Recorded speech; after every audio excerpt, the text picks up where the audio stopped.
Vamos abrir nossas Bíblias no Evangelho de Mateus, no capítulo 6. Mateus, capítulo 6.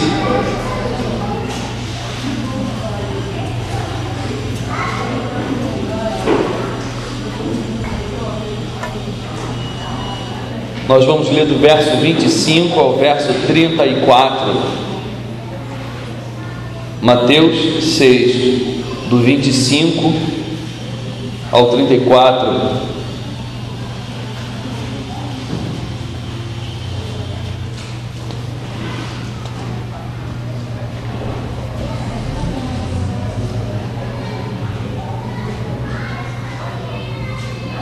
Enquanto vocês abrem, eu quero dizer que a nossa festa da roça ontem foi um sucesso e cada ano a gente se supera, né? A festa supera os resultados do ano anterior. Então esse ano nós tínhamos mais gente, né? Eu contei, em alguns momentos eu contei mais ou menos, né, quantas pessoas tinham. Não dava para contar exatamente porque tinha muita gente e as pessoas se mudam de lugar, né? Então você corre o risco de contar elas duas vezes ou não contá-la. Mas tinha um pouco mais de 200 pessoas, né, tanto aqui dentro quanto lá fora, e é claro, no mesmo momento. Significa que aquelas pessoas vão embora, vêm outras. Então quantas pessoas da comunidade a festa alcançou, a gente não tem noção, mas em alguns momentos tinha um pouco mais de 200 pessoas aqui. Nesse ano, ontem, né, nós vendemos tudo muito rápido. Chegamos à conclusão que se a gente tivesse o dobro de coisas para vender, teríamos vendido o dobro, porque no final da festa pessoas vieram devolver a fichinha, porque tinham comprado coisa e não tinha coisa para ser vendida, né? Tudo acabou muito rápido. Eu acho que uma coisa interessante que acontece, né? Eu cresci frequentando no mês de junho, julho, festa junina, né? Eu morava ali na Taquara e a igreja da Pena, aquela igreja bem grande que tem ali, sempre fazia festa, e era mês de junho e julho, sexta, sábado e domingo. Toda sexta, sábado e domingo, durante esses 2 meses, tinha festa, né? E era muito divertido. Só que hoje a gente não encontra mais festa junina de rua, né? E eu não sei porquê, porque é uma coisa muito divertida, é muito legal, porque é típico da cultura brasileira, e eu acho que a gente tem que cultivar, né, e preservar a cultura brasileira. E é uma coisa super lucrativa, né? É super lucrativo, mas a gente não encontra mais por aí festa junina. E o que está acontecendo é que as igrejas evangélicas estão resgatando essa festa, né? A gente tira o cunho religioso, né, de São João, porque não somos devotos de São João, mas a gente preserva o que há de não religioso e o que há de cultural na festa, né? Isso é muito legal. Eu ainda tenho o sonho da gente sair da calçada da igreja, sair de dentro da igreja, fechar a rua. Isso demanda uma estrutura um pouco maior, a gente tem que pedir permissão à prefeitura e tudo mais, né? Mas fechar aqui o quarteirão e fazer a festa na rua, né? Fazer uma festa de rua, né, para o bairro. A gente chega lá, mas então a gente alcançou mais pessoas, nós vendemos as coisas mais rápidas e a igreja arrecadou R$1.600. No ano passado nós arrecadamos 1.400, no retrasado 1.200. Então a cada ano a gente arrecada R$100, R$200 a mais. Então, que bom, né? Eu quero parabenizar todos aqueles que trabalharam, né? E todos aqueles que prestigiaram. E eu confesso que eu estou muito frustrado, porque essa igreja tem mais ou menos 80 membros, né? E se tínhamos aqui umas 25 a 30 pessoas da igreja, era muito, né? Então eu fico muito frustrado de ver que os membros da igreja não prestigiam a sua própria festa, né? Isso é inadmissível, né? Então fica aqui também a minha frustração. Mas então vamos lá, Mateus capítulo 6, verso 25.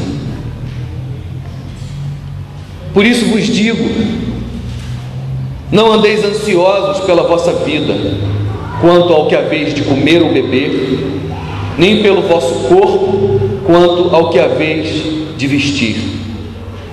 Não é a vida mais do que alimento, e o corpo mais do que as roupas? Observai as aves do céu, não semeiam, não colhem, nem ajuntam em celeiros, contudo vosso Pai Celeste as sustenta. Por acaso vocês não valem muito mais do que as aves? Qual de vós, por ansioso que esteja, pode acrescentar um côvado ao curso da sua vida? E por que andais ansiosos quanto ao vestuário? Considerai como crescem os lírios do campo. Eles não trabalham, nem fiam. Eu, contudo, vos afirmo que nem Salomão, em toda a sua glória, se vestiu como qualquer deles. Ora, se Deus veste assim a erva do campo, que hoje existe e amanhã é lançada no forno, quanto mais a vós outros, homens de pequena fé. Portanto, não vos inquieteis dizendo: que comeremos, que beberemos, ou com que nos vestiremos? Porque os gentios é que procuram todas essas coisas, pois vosso Pai Celeste sabe que necessitais de todas elas.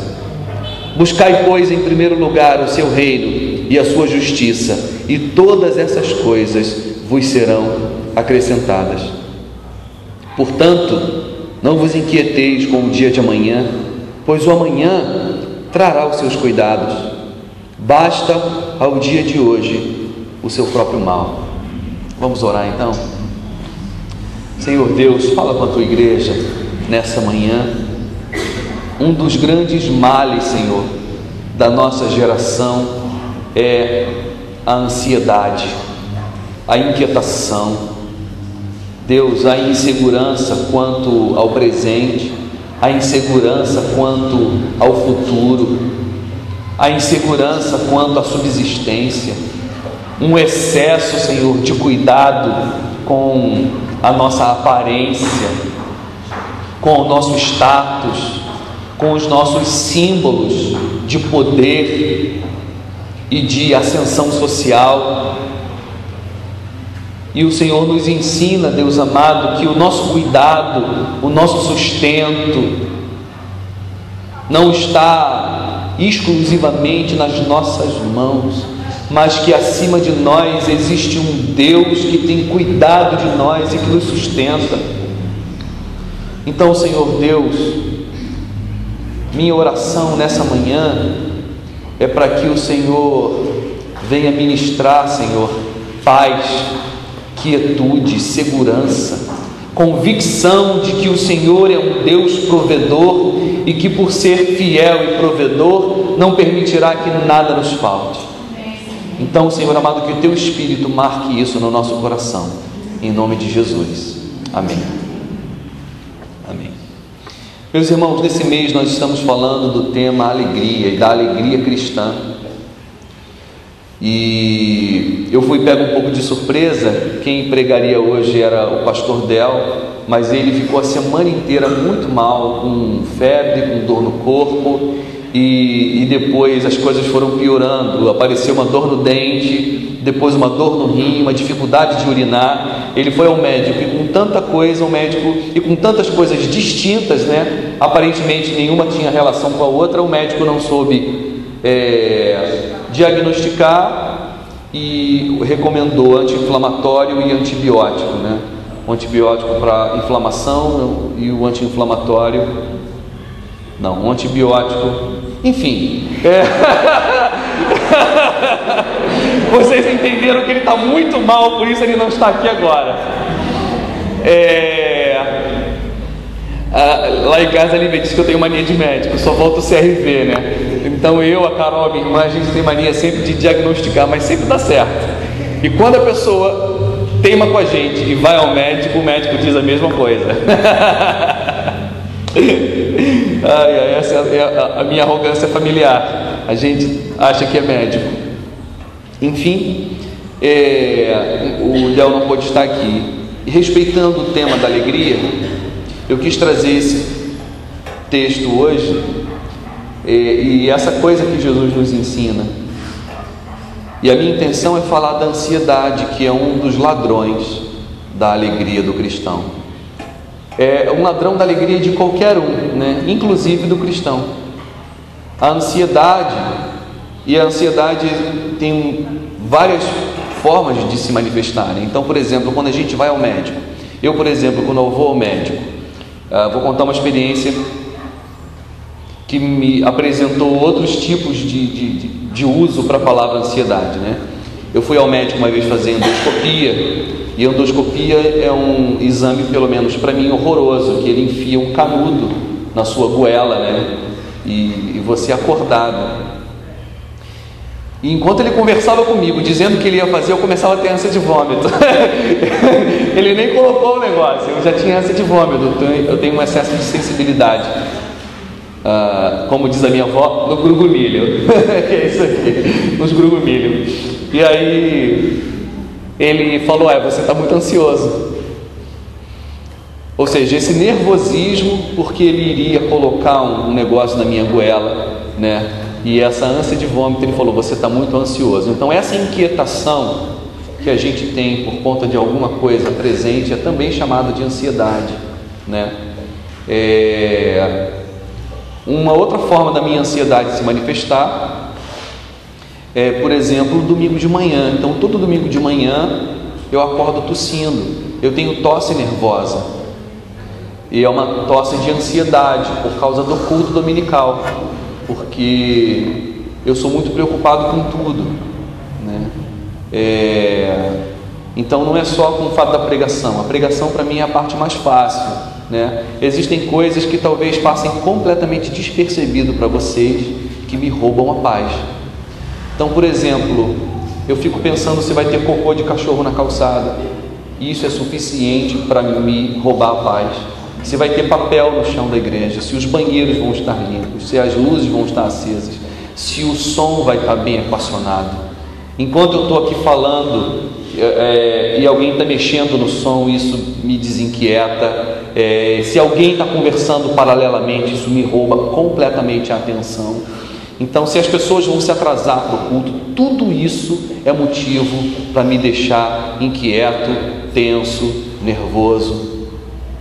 Se algum não cristão me avisa durante a semana que vai ao culto domingo, eu já começo a passar mal. com a expectativa de ele chegar na igreja e de Deus falar com ele. Então eu estou convicto de que isso é pecado.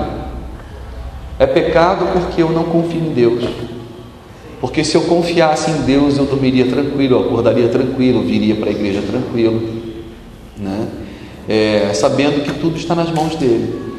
Mas a minha carne insiste em querer acreditar que muito ou quase tudo depende de mim.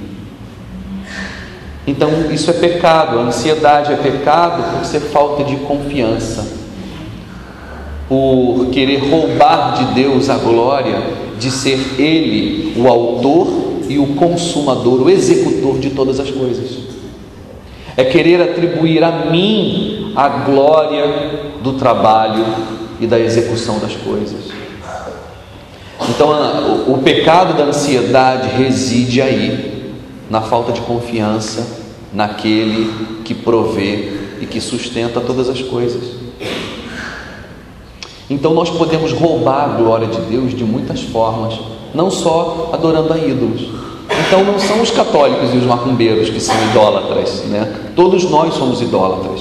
Eu sou um idólatra quando eu tiro Deus do seu lugar e coloco outra coisa. A ansiedade é idolatria, porque eu tiro Deus do lugar de provedor de tudo, do organizador de tudo, do fazedor de tudo, e coloco a mim. E aí eu sou idólatra, e o ícone ao qual eu adoro sou eu mesmo. É isso, de uma forma muito amorosa, que Jesus está querendo nos ensinar. E me encanta a forma amorosa, porque Jesus não pega um cajado, dá na nossa cabeça e diz: deixa de idolatria. Não, Ele nos ensina de uma forma muito carinhosa e brilhante. E ele não ensina de uma forma moral, porque eu trouxe a questão aqui para moralidade, dizendo que é pecado. Jesus nem lida dessa forma, porque a gente tem a terrível capacidade de transformar tudo que diz respeito à nossa relação com Deus numa questão moral, certo e errado, né? Santo e pecaminoso. Cristo não faz isso, né? Ele tenta nos recolocar e nos reconduzir no caminho que ele chama de mais saudável e de menos saudável.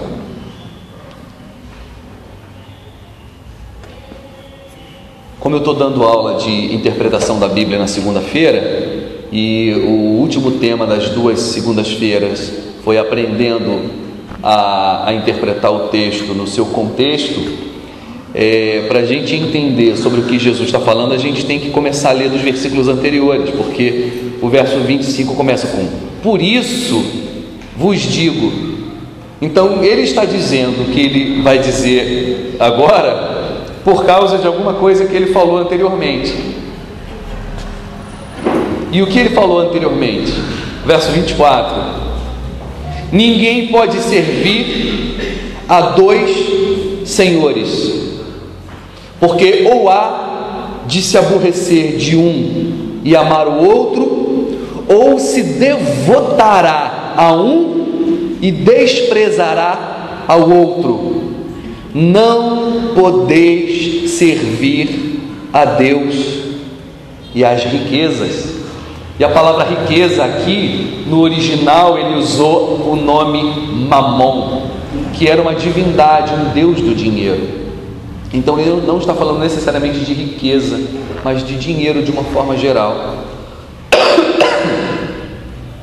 Então eu não estou errado no que eu falei, que a ansiedade é idolatria.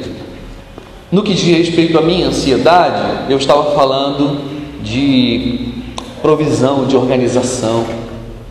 Aqui Jesus está falando especificamente de um outro tipo de ansiedade, a ansiedade no que diz respeito ao sustento, provisão financeira. Ele não está dizendo que pecado é somente aquele que ama o luxo, que ama a riqueza de uma forma fútil. Não, porque a palavra riqueza nos dá essa sensação. Só que a palavra riqueza foi uma tradução de João Ferreira de Almeida, o português que traduziu essa Bíblia do grego para o português. A palavra que Jesus usou foi Mamon, que era um deus do dinheiro. Só que Jesus especifica de que tipo de pecado ele está falando: do pecado de você estar ansioso não porque precisa de luxo, mas porque precisa de segurança, e de acreditar que a única coisa que vai te trazer segurança é o dinheiro, que vai te trazer o necessário para vestir, o necessário para comer, e que vai te trazer segurança para amanhã. Não é isso, meus irmãos, que nós lemos? Jesus não está condenando o luxo, o que nos seria, ou que nos pareceria óbvio. Ele está indo para além disso. Ele está condenando não o luxo, mas algo que nos parece um pouco mais legítimo, que é o desejo por segurança. O desejo por segurança é absolutamente legítimo, mas aonde você coloca a sua segurança? Ele está dizendo: você acha que é o dinheiro que te traz segurança para vestir, comer e morar?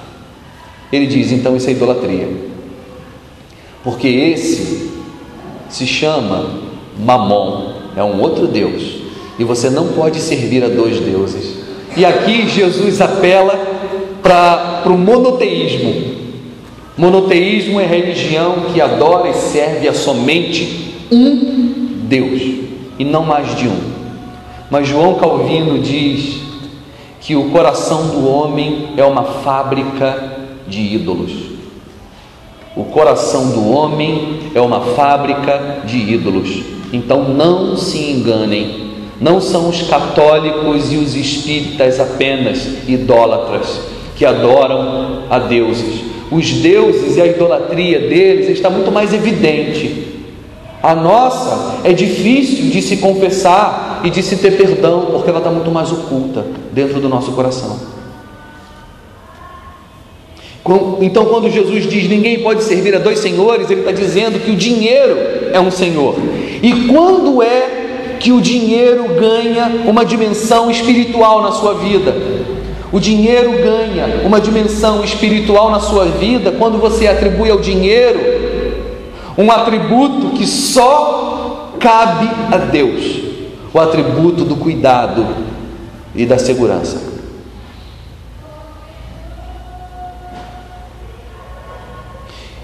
E Jesus está clamando para si, está chamando para si essa responsabilidade. Cuidar da sua vida, seja na estética, seja na comida, seja na moradia, seja na felicidade do dia a dia. Essa responsabilidade é minha, está dizendo Jesus, ou do Pai. Então eu quero ler de novo, mas eu quero ler com atenção agora, não corrido. Verso 25 em diante, já que Jesus acabou de falar da idolatria e falou que o dinheiro toma uma dimensão espiritual na nossa vida e vira um Deus. Ele está dizendo como não permitir que o dinheiro vire um Deus, e como não permitir que a ansiedade, a inquietação da vida roube a sua alegria, a sua saúde, a sua paz. Meus irmãos, o que há de maravilhoso no ministério pastoral é que o pastor não é aquele que alcançou os picos da espiritualidade cristã e agora está ensinando os seus súditos e os seus discípulos a caminharem juntos. Não. Como diz Richard Baxter, ele falava: eu sou um moribundo pregando para moribundos.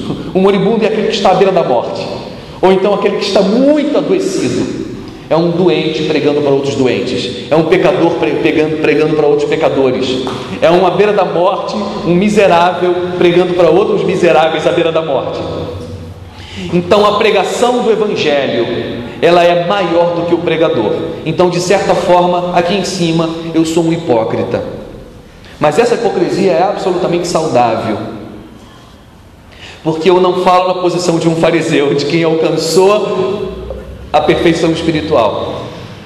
Então, quem está falando aqui é um ansioso para ansiosos, mas o Evangelho e a palavra de Deus é maior do que eu. Então eu estou pregando para mim mesmo. Por isso vos digo: não andeis ansiosos pela vossa vida, quanto ao que haveis de comer ou beber, nem pelo vosso corpo, quanto ao que haveis de vestir. E aí a pergunta retórica que Jesus faz é maravilhosa: não é a vida mais do que o alimento, e o corpo mais do que a roupa?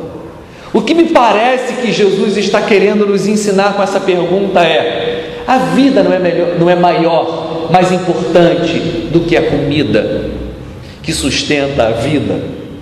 O que ele está querendo dizer é: se eu dei a vida, eu não darei também a comida para sustentá-la?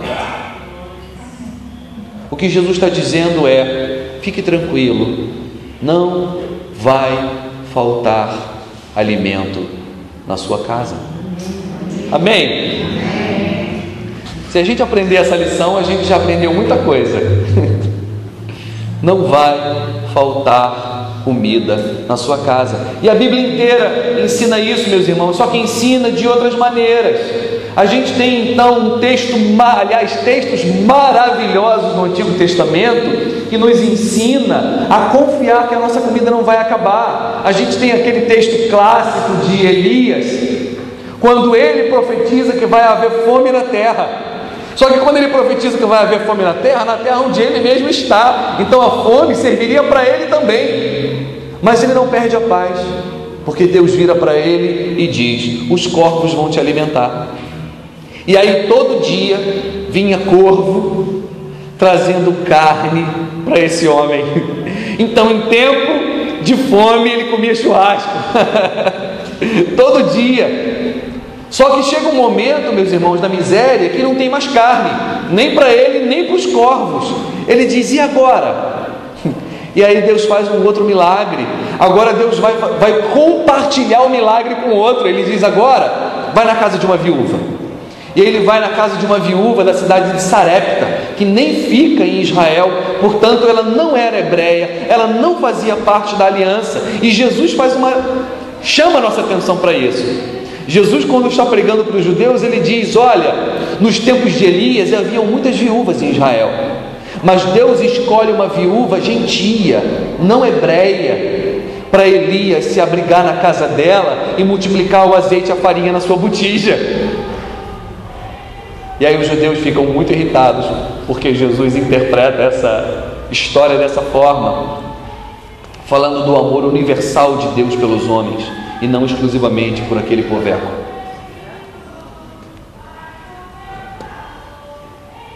Então,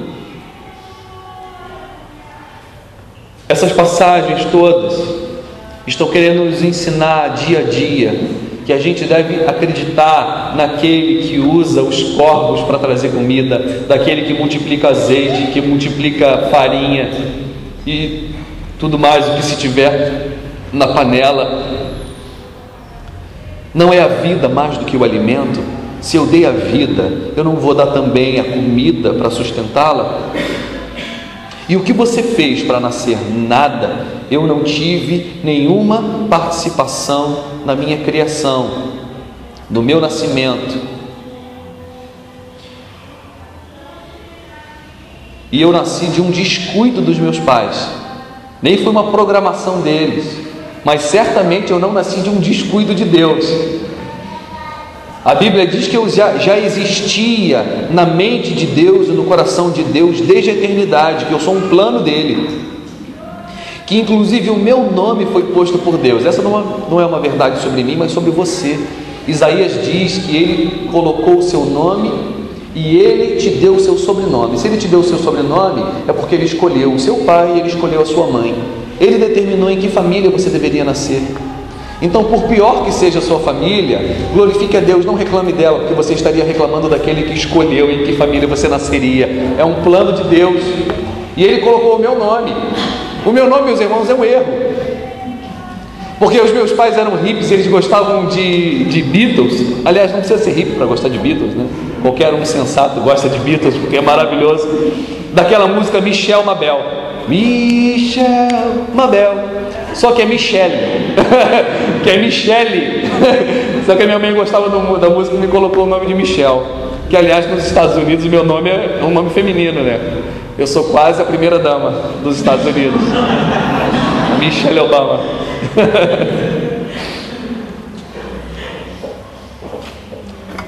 O meu nome foi escolhido por Deus. E saber que você é um plano de Deus traz uma segurança maravilhosa para a vida. Na quarta-feira eu abri o culto lendo e comentando o Salmo 139, onde Davi diz no verso 16: eu fui colocado no ventre da minha mãe, os teus olhos me viram quando eu era uma substância ainda informe, né?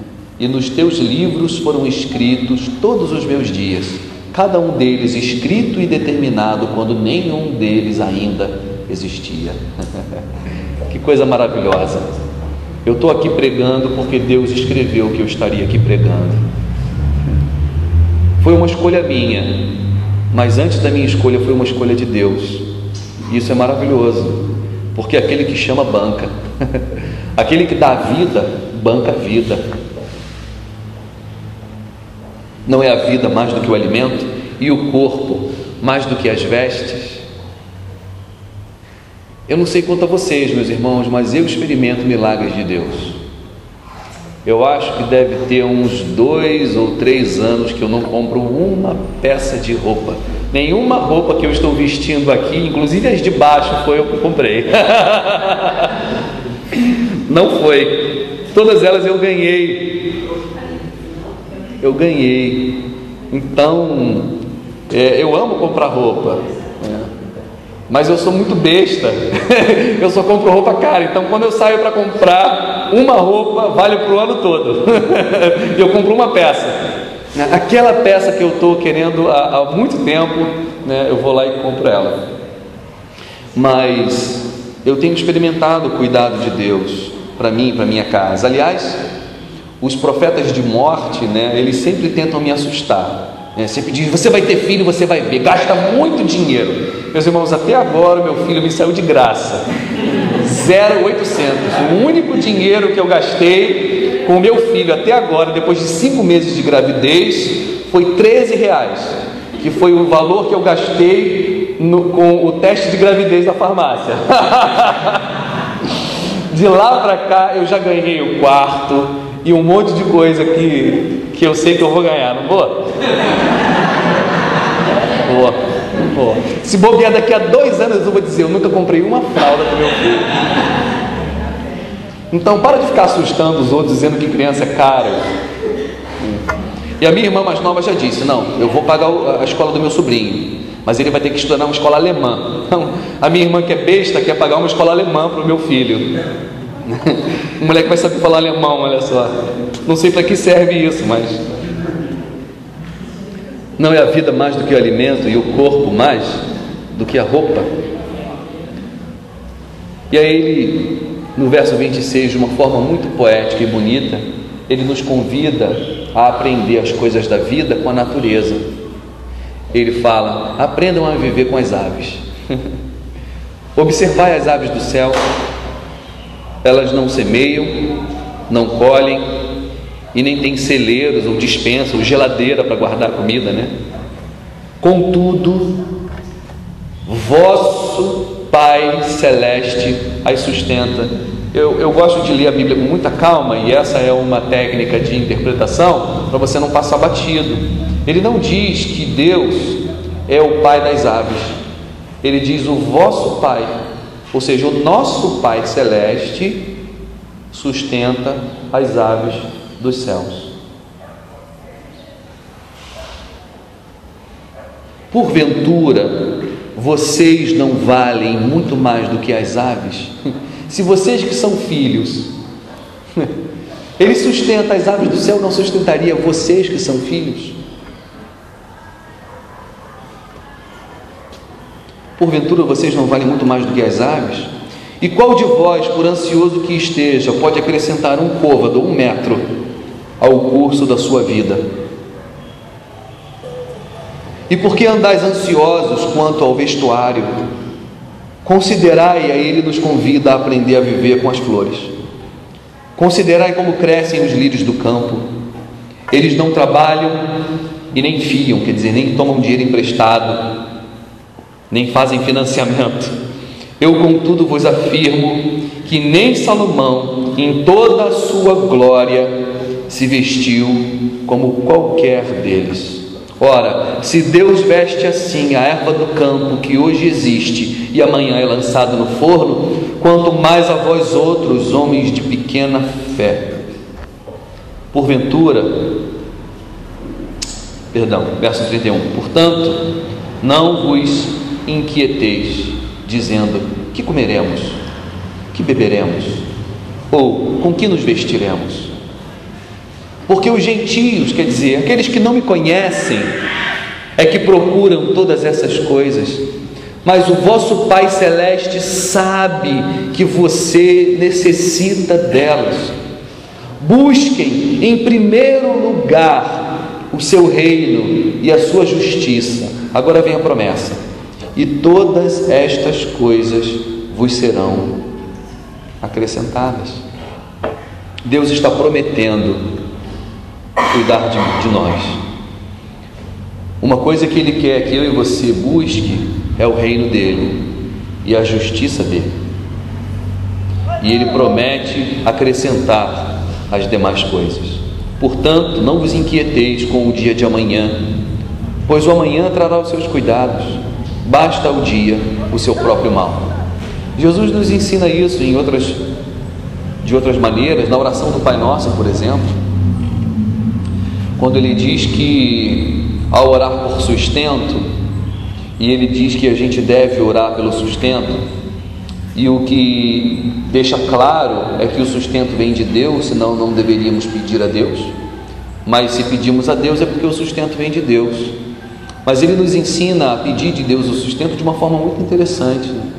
Ele não pede para a gente orar por aposentadoria, ele não pede para a gente orar, pelo dia de amanhã. Ele diz: o pão nosso, ou seja, a gente não deve querer o pão alheio. Isso significa que Deus tem uma porção de pão, de sustento para cada um. Então a gente deve aprender a pedir a porção que Ele determinou na sua soberania e na sua eternidade para mim. O pão nosso de cada dia nos dá hoje. Eu devo pedir o suficiente para hoje. E o de amanhã? Eu devo fazer a mesma oração. O pão de hoje. Então a gente é convidado, de certa forma, a olhar, a viver com os olhos no presente, porque a gente pode correr o risco, meus irmãos, de não viver, porque passamos a vida inteira ou nos lembrando do passado, quando éramos felizes, ou fugindo para o futuro, projetando uma alegria futura. E aí a gente nunca consegue viver o presente. E aí é um grande erro, porque a gente vive o dia de hoje como se fosse um ensaio, Eu estou ensaiando para amanhã, estou ensaiando para o futuro, estou ensaiando para quando eu tiver dinheiro, eu estou ensaiando para quando eu tiver aquela casa, eu estou ensaiando para quando eu for feliz com aquele emprego dos sonhos, eu estou ensaiando para quando eu tiver aquele casamento dos sonhos. E aí a gente não vive o presente, a gente só ensaia. E Jesus nos convida a viver o hoje, a viver o presente, não fugir para o passado e nem fugir para o futuro, viver o presente.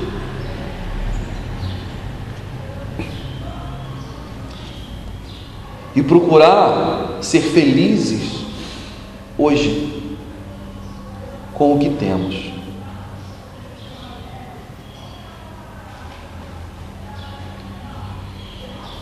Para terminar,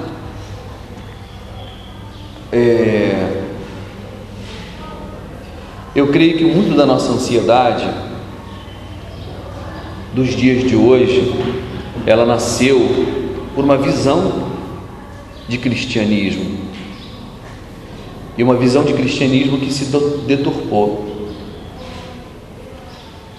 Fazia parte do cristianismo católico a meditação, a oração, a contemplação, a busca de 3 virtudes que os cristãos chamam de virtudes teologais: o amor, a fé e a esperança.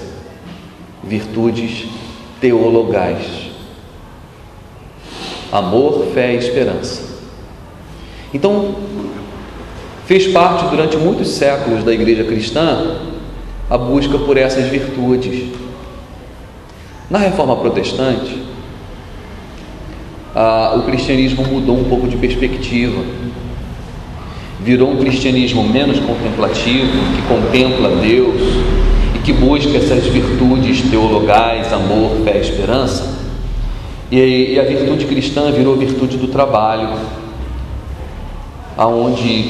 e isso está muito bem explicado num livro de um sociólogo chamado Max Weber, A Ética Protestante e o Espírito do Capitalismo, onde ele diz que o capitalismo nasceu na Reforma Protestante, aonde, por causa de 2 doutrinas ensinadas por Lutero e por Calvino, ensinada por Lutero e refletida, e Calvino reproduziu isso. Lutero dizia que não é uma virtude a gente viver nos monastérios, orando e meditando.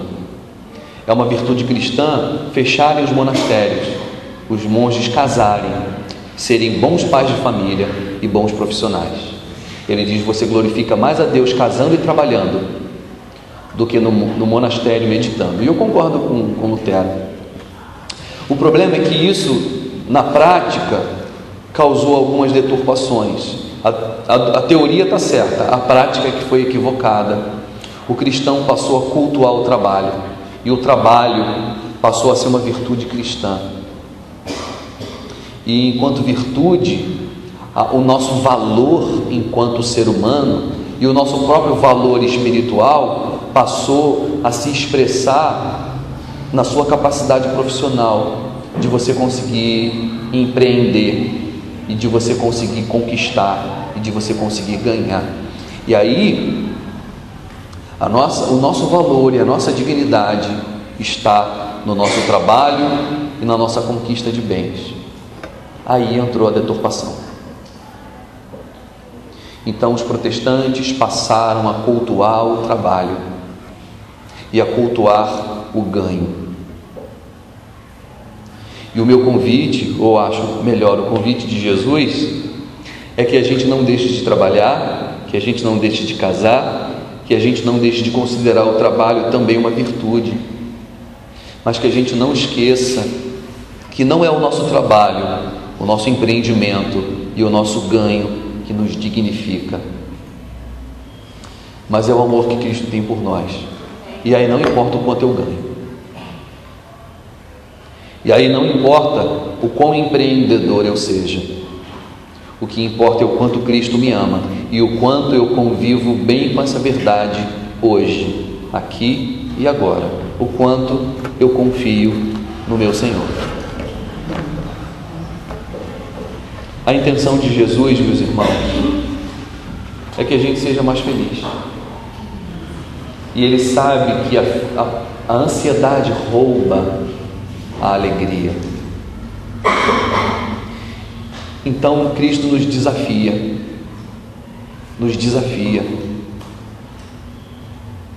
a viver com mais fé, a confiar mais nele do que no nosso trabalho.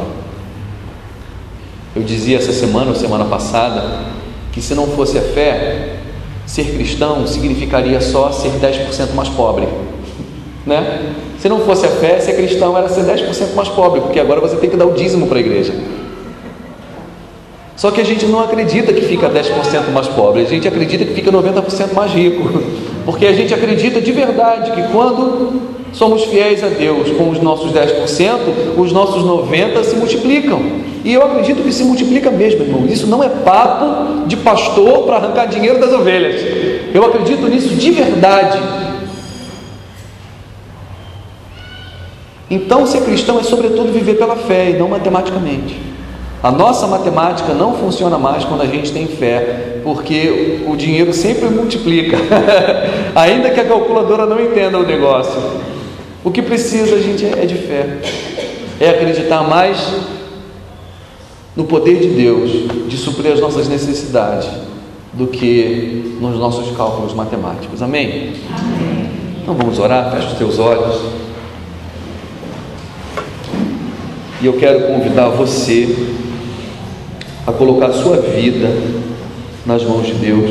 E faz essa oração, enquanto eu estiver orando, que você ore e diga para Deus: Senhor, me perdoa. Que você confesse o teu pecado, dizendo: me perdoa porque eu não confio no Senhor. Então, ansiedade é desconfiança da capacidade que Deus tem, ou do interesse que Deus tem em te suprir toda necessidade. Mas se você olhar para trás, na sua vida, na sua história, você vai descobrir que você sempre teve, e que passou por momentos de escassez, mas passou por ele. A escassez acabou. Então pede perdão a Deus pelo pecado de confiar pouco nele,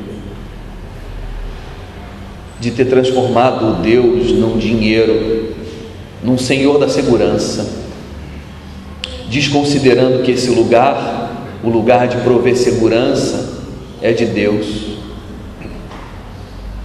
e que o Senhor, e que você recoloque o Senhor no lugar dele, no centro da sua vida, no lugar de provedor. E que essa verdade entre no seu coração com tanta força, a ponto de expulsar toda a tristeza que provém do senso de insegurança e da ansiedade. Senhor Jesus, nessa manhã, Senhor amado, como miseráveis que somos, não há previdência privada ou pública que nos dê paz, Senhor. Não há aposentadoria, Jesus, que nos convença de que o nosso futuro está seguro. Não há, Senhor amado, profissão, não há inteligência, não há capacidade profissional que nos garanta, Jesus, segurança total. Senhor amado, a nossa segurança precisa vir única e exclusivamente do Senhor. Então, Deus amado, eu, a começar por mim, quero colocar o meu coração diante do Senhor e pedir, trata Ele, Jesus, a começar por essas palavras de hoje. Convence, Jesus, o meu coração de que o Senhor está certo, de que todo sustento, de que toda segurança vem e virá do Senhor. Vem, Senhor, com a Tua palavra e com o Teu Espírito, entrando nos nossos corações e expulsando, à medida em que entra, toda ansiedade, toda inquietação, toda insegurança, todo medo, toda tristeza e toda doença, Senhor, que provém da ansiedade. Em nome de Jesus. E faz milagres, Senhor, dia a dia nas nossas vidas, em Teu santo e poderoso nome. Amém. Amém. Estela, você quer compartilhar com a igreja aquela história? Então vem aqui. Então a gente pode providencialmente passar imediatamente para o dízimos e ofertas, e que você dizime e oferte no espírito da mensagem. Mas eu quero que a Estela compartilhe com a gente uma história bem legal. Paz do Senhor, igreja. Do ano,